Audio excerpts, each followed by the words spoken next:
Makibahagi kayo sa paglago ng pag-aari ng Diyos.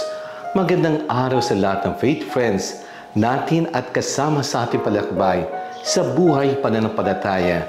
Ito si Father Eric Arada, kora-para ko ng parokya ng Santa Clara ng Assisi, dito sa Barangay Santa Clara, Siyudad ng Santo Tomas, Batangas at Paris Archdiocese ng Lipa. Happy Father's Day sa lahat ng ama ng tahanan at ang ating sambayanan. Ang ating gospel ngayon ay hinikayat tayong makita ang pag-aari ng Diyos. Hinambing ni Jesus ang pag-aari ng Diyos gaya ng buti ng mustasa hanggang sa lumaki ito na pinakamalaki sa lahat ng puno ng gulay. Gusto ni Jesus makita natin sa maliit at ordinaryong bagay ang presensya ng Diyos. Hanapin natin at makita ng Diyos sa lahat ng bagay.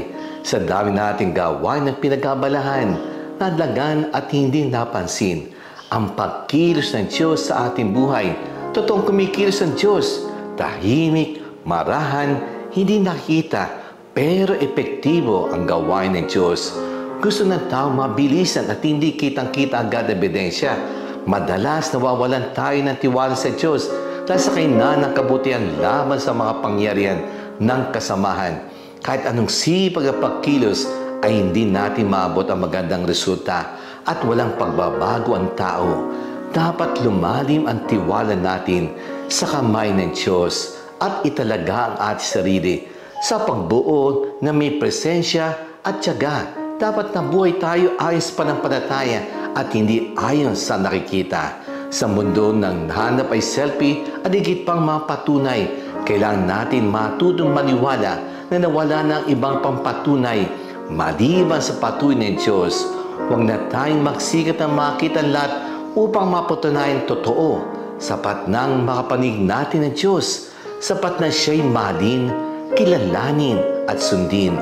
Maniwala tayo hindi ang Diyos ang nagpapatamo ng buong mundo. Siya ang Panginoon ng buhay nagpapakita sa lahat ng nilikha ayon sa kanyang disenyo at plano. Ang kailangan din natin ay tayo makibahagi at tulungan ng buong tiwala na may kababaang loob. Ang presensya sa may bini na itatanim para maging mabunga.